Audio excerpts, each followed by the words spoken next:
What's up, guys? Coach Steve here, and welcome to part 3 of Understanding Nutrition, where we're going to be talking about nutritional timing. So far, we've talked about energy balance, we've talked about macronutrients. We're here at nutritional timing. Next, we're going to be talking about our food composition. Then we're going to be talking about how to adjust your diet, and then finishing on nutritional periodization. So firstly, we just need to revisit our calorie constraint hypothesis, meaning that calories must fit within our restraint model.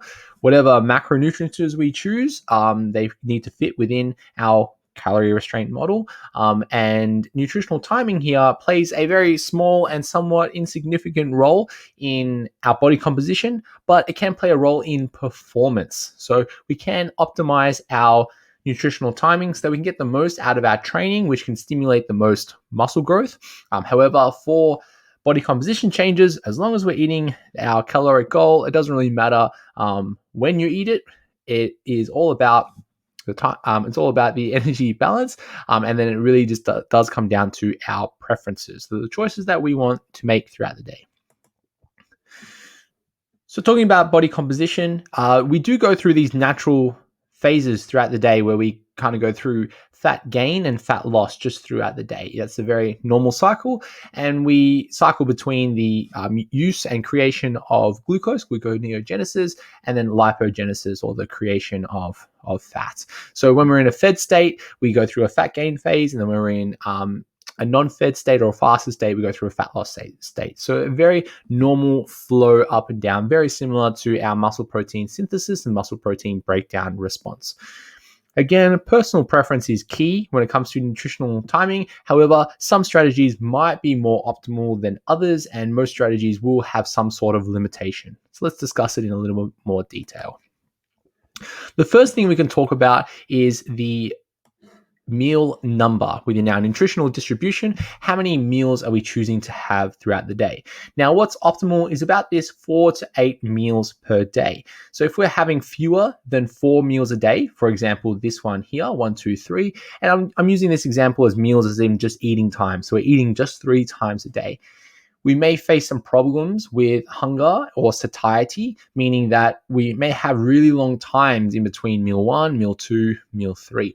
Our meal sizes can be quite large. So let's say this example here is having about 2,000 calories in a day. This can be quite a large meal, 700 calories. But imagine if you were having 3,000 calories a day and you're having 3 meals at 1,000 calories. Oh gosh, that might be difficult to have those large meal sizes. And then finally, the distribution of nutrients. So we do know that we see some benefits with at least 4 boluses of protein throughout the day. So we can face some problems with distribution of nutrients, but then also other sorts of vitamins and minerals that we need throughout the day. If we're only having 2 servings or 3 servings of vitamins throughout the day, imagine that construction site analogy. You're a worker on the site, you're waiting for a delivery, you get 1 delivery every 3 times a day. You might be sitting there waiting because you need 1 more nail to put into the wall. But if we're having this constant flow of nutrients, we may be more optimal. Then on the flip side, if we're having more than 8 meals a day, we face problems with adherence. So if you're having 14 meals a day, or if this example, 9 meals a day, you're a busy person, you've got things going on. Maybe if you miss a meal, our adherence might be quite low. The meal sizes can be quite small. So this example, our meals are like 200 or 225 calories. So that could be just a couple of bites of a sandwich or a few spoonsful of oats. So that can be quite small, leading us to not really be feeling satisfied. And then finally, we need to talk about the effective dose of nutrients. So it's nice if we're getting a constant supply of 1 nail at a time. We're sitting at that construction site, 1 nail at a time, slowly coming in, but it might be better if we had 10 nails and hammer. So we wonder what the effective dose is of each of those meals, especially when we talk about leucine thresholds and effective doses of protein per bolus. Next, we could talk about the meal size. So what's most optimal is meals of similar size. Okay, so an example would be this top meal. Each meal is similar size. Irregular sized meals, we can face problems with adherence. So 1 meal might be really large, 1 meal might be really small. We might be facing problems with meal prep. So if you're having 2 big meals a day and 3 small meals a day, and maybe they're all different sizes, let's say some example like this one here, that might be really challenging to go through meal prep because you need to make different serving sizes of lots of different things. And then finally, we may face some problems with satiety. So if we're having lots of like small meals and some larger meals, again, similar to the meal number, we may face some problems about how satisfied we are with the meal sizes. Next, we can talk about frequency. So evenly spaced meals is optimal. Again, that construction site analogy, if you know that every 2, 3, 4 hours you're getting another batch of supplies, you know that, okay, I'm going to be hammering these nails. I've got another set of nails coming in, hammering the nails into the wall. We do face some problems if they're too close together or too far away. So firstly is around satiety. So imagine if you are kind of going through this intermittent fasting approach where you're not eating until 2:00 in the afternoon. You may be really hungry in that time, or similar if you have a bigger eating window just here, it might be a large time in between eating. So that can be problems with satiety if we're having really large times in between. And finally, that nutrient distribution as well. Like again, construction site, you're waiting all day for nails to come, and then all of a sudden you get a huge supply of nails and you're like, whoa, I'm overloaded with nails. So we can face some problems with nutrient distribution if we are having meal frequency or times all over the place. Talking about protein distribution. So a minimum bolus of protein per day, per meal. So a bolus of protein is about 20 grams of protein, and that is 0.25 grams per kilo of body weight. So for most people, that's about 20 grams of protein, and we do want this kind of minimum of about 4 boluses throughout the day. So that's kind of like what we find as effective boluses. But a practical application around protein, just so we're not like stressing ourselves with protein, is just to have each meal to have some sort of serving of protein and aiming to have about that 20 grams of protein per meal as a minimum. Talking about digestion, different foods digest at different rates. So meals with higher in fats will digest slower than meals lower in fats. Fats take a bit more time to digest in the stomach. An example would be maybe you've had coffee before. So if you have a black coffee, geez, that caffeine goes straight into you. You know that you've had a black coffee. But if you had a full cream latte, that caffeine enters the bloodstream much slower, and you might not even notice the effects of caffeine. So fats can slow down digestion.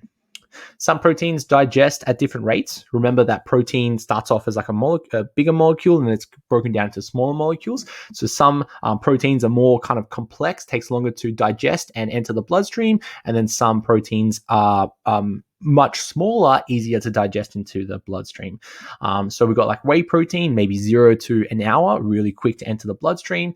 Chicken breast, a little bit longer to digest. It does contain small amounts of fats in the chicken breast, a little bit longer to digest. And things like casein protein, a little bit longer to digest even then. And then finally, carbohydrates, similar idea where those, simple carbohydrates, those monosaccharides, really quick to enter the bloodstream. So you could have, like a lolly before you train. Gosh, glucose is in your blood, you're ready to go. But if you were to have a slower digesting carbohydrate, that's going to take much longer to enter the bloodstream, so might not be helpful right when you need it to go train.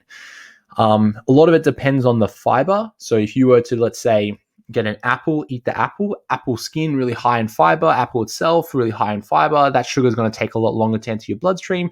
But if you were to juice that apple, get rid of all the fiber, geez, that sugar and that glucose will enter your bloodstream really quickly. So low fiber foods like white rice is going to digest quicker than higher fiber foods such as brown rice or fruits and vegetables. Let's talk about pre-workout nutrition, so meals around training. So we do want to have some sort of fuel prior to training, and we want to be having it about an hour to 3 hours prior to training. We want to have a moderate protein intakes. That's at least a bolus of protein, so 20 grams of protein. And we want to be having about 25% of our daily carbs. And that's, 1 hour to 3 hours prior to training. It might not be helpful to have it right before you squat. So if you have like a bowl of cereal before you squat, that might not be fun. It might cause a little bit of gastric distress. So we want to give our body some time to digest that carbohydrate. If you're eating more than 2 hours before your training window, we're going to be having some higher fiber food so that food can digest and enter the bloodstream ready when you train. But then if you're training, within 2 hours of eating, you want to be having that lower fiber foods, those quicker to digest foods, easy to enter the bloodstream so you can train. You've got some glucose in your blood.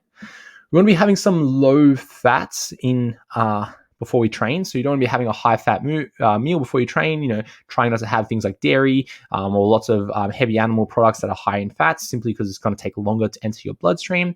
And we do want to have plenty of water prior to training. Now, that doesn't mean that you just guzzle a bunch of water before you go and do some squats, because again, that's going to cause you some gastric distress. We want to be consuming lots of water prior to our training session so that our tissues are well hydrated, our joints, our blood, well hydrated, so that we're ready to go and train. Now, if we don't have this pre-workout meal, we can face some problems with our performance. So that's mainly for those who might be training early in the morning. You wake up, you're ready to go. Something as simple as maybe a quick to digest piece of fruit like a banana, and then maybe a protein shake might give you some adequate nutrition to fuel that training session, so that you can increase your performance, so that you can build as much muscle as you can, and then drinking plenty of water leading up to your training sessions, so that you are well hydrated, because we know that we are super dehydrated in the morning. Intra-training, so this will be someone who's training for more than 1 hour. So we want to be having plenty of water, a minimum bolus of proteins. That could be like a protein shake, and then a small amount of carbohydrates. That could be like a Gatorade or something similar. We don't really want any fats while we're training. This might be just for a few of us who are out there training more than an hour. And then we've got our post-workout meal, really important for when we're trying to build muscle. We want to be eating or consuming something either immediately or up to 1 hour after training. So you want a moderate bolus of protein, so that's about 20 grams or so, and a fast digesting protein, which is why our whey protein becomes really handy after training. We're going to be having about that 25% of daily carbohydrate, low in fiber as well, and then plus or minus our daily fats here, so about 15% of daily fats here. And then finally, we've got our cardio considerations. So, cardio is defined as maybe, you going on a treadmill, going for a run, something like that. And of course, the question comes in, should I do fasted cardio or fed state cardio? Fasted cardio, meaning that you're not eating before you train, or fed state, meaning that you've eaten something. Now, the thing that we need to consider here is that firstly, there's no superior approach. So it's not that fasted cardio is going to lead to more weight loss or anything like that. So first thing is that preference plays a massive part of it. A little bit of an optimal strategy here, where the first thing that we can see is that, we're not really hungry while we're doing cardio. You going for a walk, you're not really thinking about being hungry or anything like that.